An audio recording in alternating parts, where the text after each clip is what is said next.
Dr. Dread and the Chair of 1,000 Farts by David Walliams. This is a horror story. Do you dare to read on? No? Then just turn to the next story. Yes, you have been warned, and don't blame me if you have nightmares. Dr. Dread was the most horrifying teacher who ever stalked the earth. He was half man and half monster. The science teacher revelled in his own horrifying appearance. He loved the fact that all the kids at Grunge Hill were terrified of him. The man smirked to himself as they darted out of his way. Dr. Dread's face was permanently scrunched up like an angry walnut holding a monocle in place. It looked as if he just had one beady eye like a cyclops. He had long ginger sideburns or mutton chops creeping all the way down to his chin. Ginger hair exploded from his nose and ears like wildfire. His teeth were long and pointed like fangs. His nose was a wonderland of warts.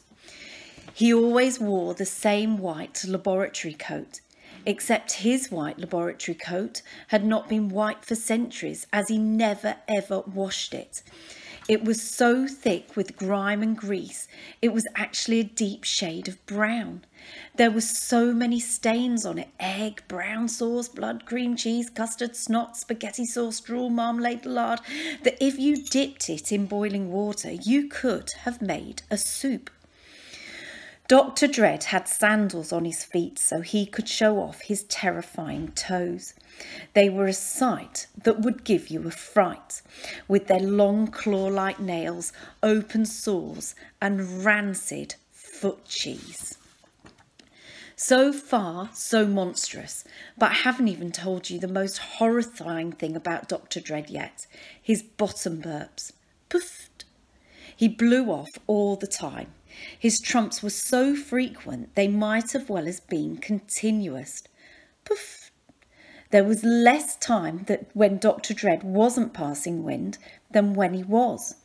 The slightest movement was enough to make the teacher release his poisonous gas. Sitting down, puffed. Getting up, puffed. Bending over, puffed. Straightening up, puffed. Coughing, puffed. Sneezing, puffed. Throwing, puffed. Catching, puffed. Scratching an itch, puffed. Breathing, puffed. Blinking, puffed. Thinking, puffed. Dr. Dread's parts were so strong they were actually visible. A trail of bubbles followed him around the school. His chair in the science room was known as the Chair of 1,000 Farts. Since Dread sat there for hours at a time, releasing cubic metre after cubic metre of bottom gas, the chair was highly toxic. Once, as a dare, a girl put her nose right up against the seat of the chair. Immediately she passed out and slumped on the floor. When she couldn't be revived, an ambulance was called. Nino, Nino! The girl was rushed to hospital, where she was kept in an isolation ward for a week. Beep, beep, beep. Months later, the girl returned to school, but she was never the same again. During lessons, she just sat at the back of the class, staring forward, silently rocking, a look of unspeakable horror in her eyes. So if one of the pupils at Dr. Dread's science class did anything wrong, he had the perfect punishment.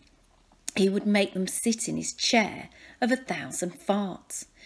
No, no, the child would cry. Not the chair of 1,000 farts, anything but that. Dr. Dread would grin, baring his fangs. Yes, boy, come here, he would say, beckoning as he rose up out of his chair, of course leaving one last brown bubble behind. Poof! The child would then be led to the chair and ordered to sit. Reluctantly they would. The entire class would look on at Dread's poor victim, feeling the bottom burp slowly engulf them. Ah! They would scream as the Dr. Dread let out an evil cackle. Wah ha ha! Right, who else dares to talk in my lesson? There would be silence. One day a boy arrived at Grunge Hill who would become the teacher's greatest foe. A boy so gruesome he made Dr. Dread look like a beautiful princess. You might think that that would be impossible, but you'd be wrong. That is because you've not met Bog. Bog was a boy who looked like he'd risen from a swamp rather than being born. No one knew if Bog was his real name or not, but it was certainly apt. Like a bog, he was damp and muddy. He had worms in his pockets, twigs and leaves in his hair, and moss growing out of his ears. When the boy walked, there was the sound of squelching. Squelch, squelch, squelch. Not only was he gruesome to look at, but Bog was bad too. Immediately he became known as the baddest boy in school. Bog never ever did his homework. His excuse? I ate it, which was true.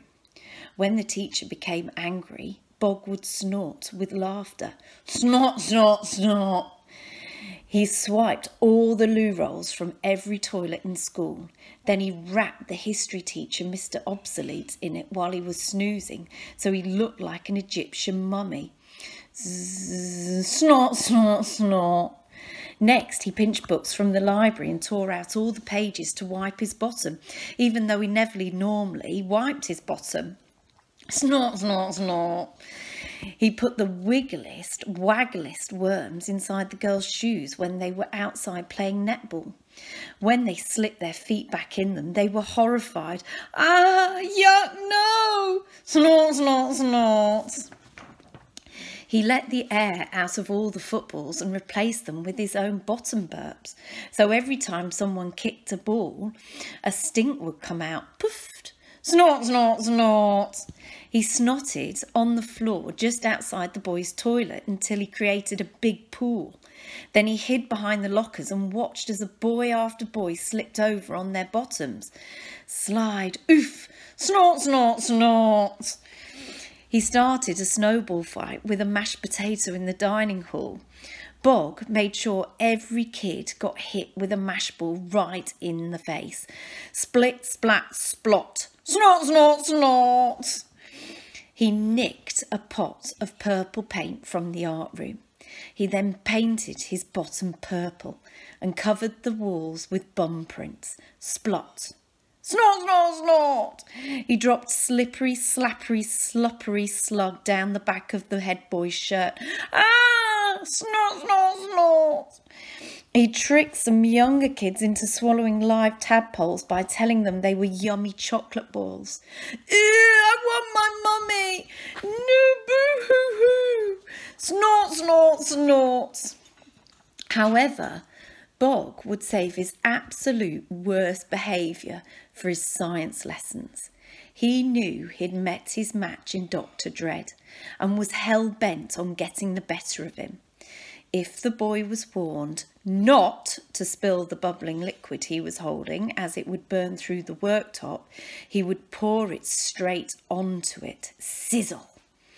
If Bog was ordered not to stick the iron filings to his face to create a comedy beard, he would do it anyway. Ta-da! If Bog was told never to mix two acids together as they would cause an explosion, the boy would just do that. Kaboom!